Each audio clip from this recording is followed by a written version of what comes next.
This is Dave Meltzer with Entrepreneurs, the Playbook, and the greatest stadium ever built. $5.5 billion can buy you a lot, or at least $1 billion screen.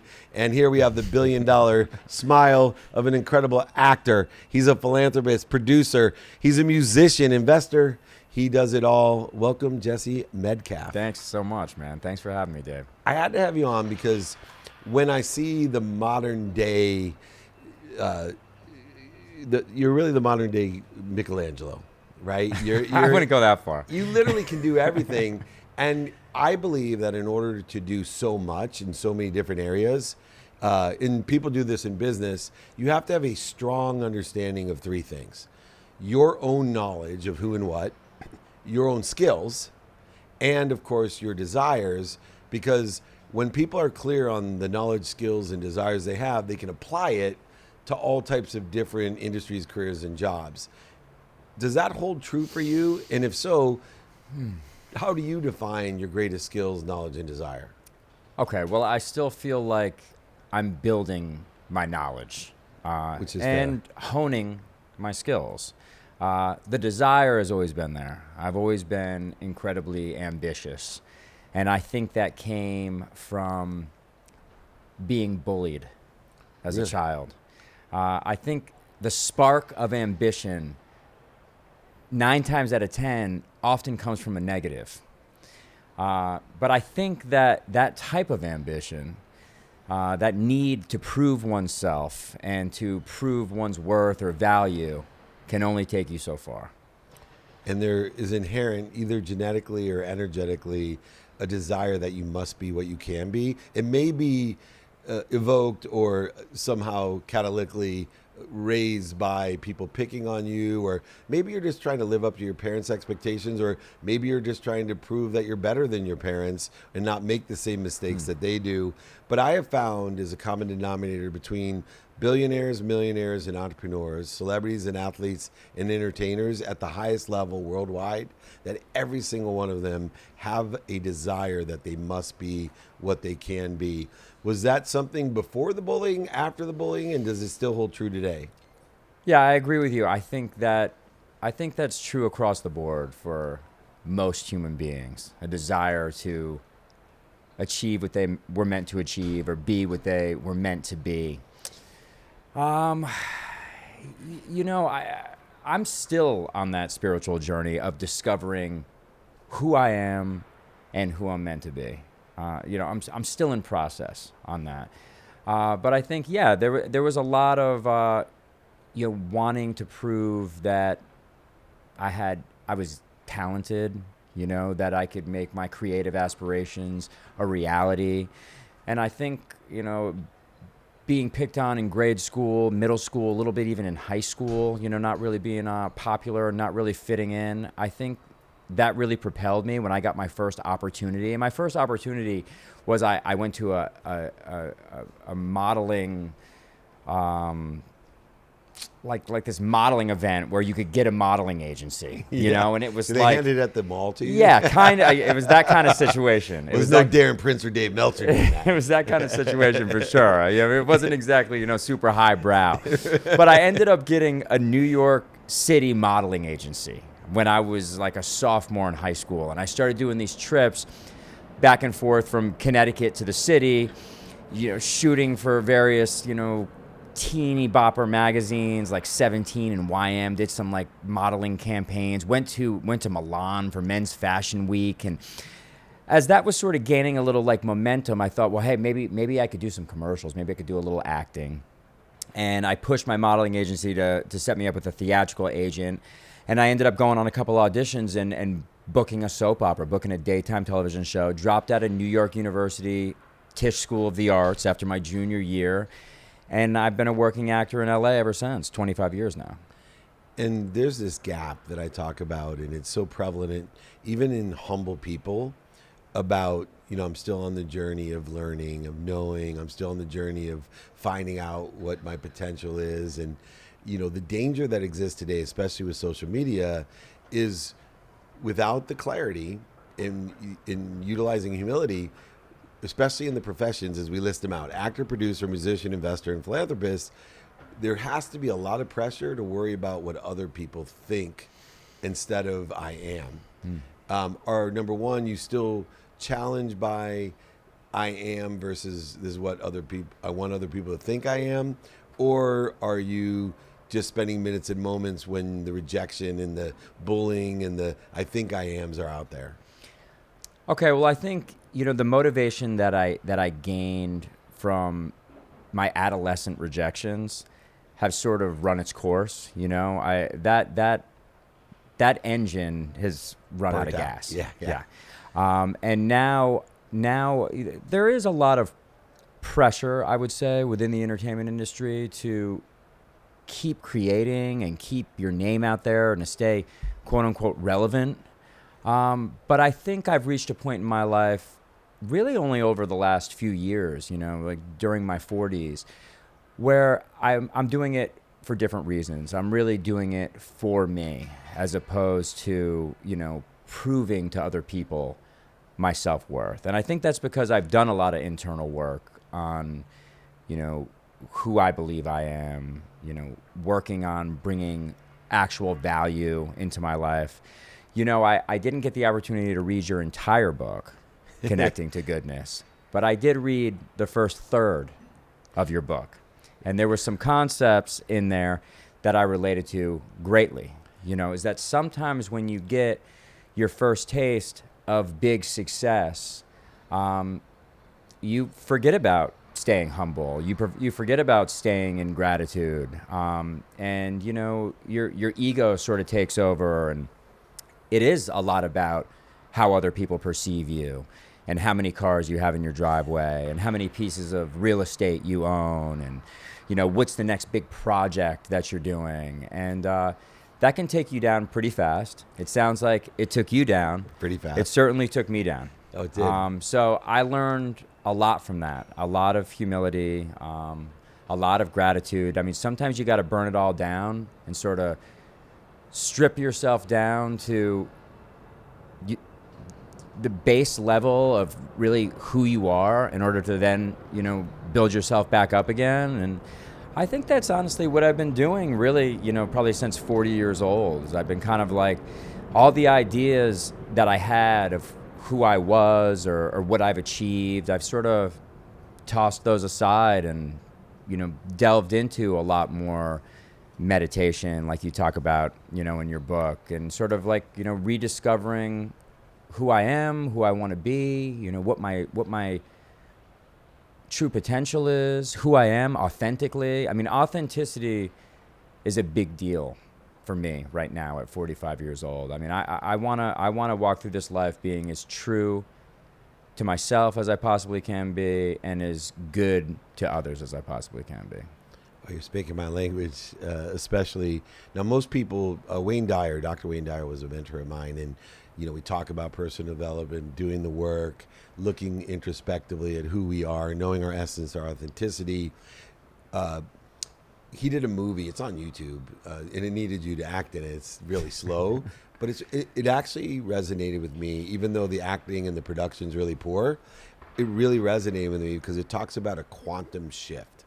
And men in the movie, it says, go through their quantum shift from 38 to 42, women 28 to 32, which probably shows their superiority of their enlightenment at least. But moreover, in this shift, we talk about all of this personal work, personal development, and I find that sometimes it's not what we say, it's what people hear, and we really have to meet people where they're at. And a lot of the interviews I do with the biggest thought leaders and all these amazing people like you, I've skipped this question, but I think you may be best capable of describing it. When we talk about this inner work and we talk about woo-woo stuff or meditation, what does that actually mean to you? Are there therapists or, are there certain thought leaders or retreats or ayahuasca? It's so interesting to take someone that's hyper successful and on a journey of enlightenment. The Tao means the way. And in fact, Wayne Dyer means light the way. For you, what is the way to this personal work that so many people are confused when you're like, well, I've done the work. What does that actually mean? Well, let me just start off by saying I am by no means a thought leader. But I do like the idea of, bringing these types of concepts to the younger generation, or to the masses, certainly, but to people who aren't familiar with them. I think everyone has such an insane technology phone addiction these days that I think they're really out of touch with the spiritual realm and completely lost. And I can say that and speak to that because I've been completely lost. At the point where I had the most money in the bank, the most material possessions, the sexiest, most beautiful girlfriend. I lived in a penthouse high-rise in Miami. That was probably the point, at 40 years old that I was most miserable. Empty. Yeah, completely miserable, empty, lost. I had no sense of self. I had no real value in my life. I was partying. I was gambling. It was all about pomp and circumstance and, a facade of success and confidence. I'm sober, but I feel like years of drug and alcohol abuse, even once you get sober and even have maybe some significant time under your belt, the damaging effects of that reverberate throughout your life. So I think it really, now this brings me back to your question about doing the work. This is where the work comes in. Yeah. It's unlearning patterns of thought that you've been addicted to for years, maybe even your entire life, or lifetimes. Yeah, I mean, it's just or lifetimes. Now you're really blowing people's minds. Energetic and genetic inheritance. Yeah, 100%. And I feel like I've had inner negative mantras running through my head since adolescence. Since this time I told you that I was bullied as a child, and like had a lot of self-esteem and like identity issues. I feel like I carried that with me into adulthood because I never really faced it. I never really addressed it. I never healed those traumas. And hitting rock bottom as an adult male, and all the kind of embarrassment and shame that sort of comes with that, because you think you're supposed to have your life together at that point. I mean, I'm supposed to be like married and have a couple kids and have a very stable home life and, thinking about saving for my retirement. And at 40 years old, I was a 15-year-old in a 40-year-old's body. I mean, I was so immature, and you talk about having this enlightenment or quantum experience between the ages of 38 to 42. That's about right. Yeah. And it feels awfully late to be having, that kind of experience. Imagine it always does. And I want to talk about shame. I always was born into this incredible mom with incredible siblings, and the natural capability of dealing with things for human nature is blame, shame, and justification. And my mom called it below the line living. And she would always say, don't go below the line with me. You're accountable for everything in your life. You got to ask yourself, what am I supposed to learn from it? Until you take accountability, you won't learn. And life's about wisdom and faith to shorten the distance between the good behaviors and the results that you want in your life. It's that distance of resistance that wisdom and faith will get you to. And I'm like, I don't even believe in God, Mom. And she said, oh, you do, just the wrong God. And it took me till 38.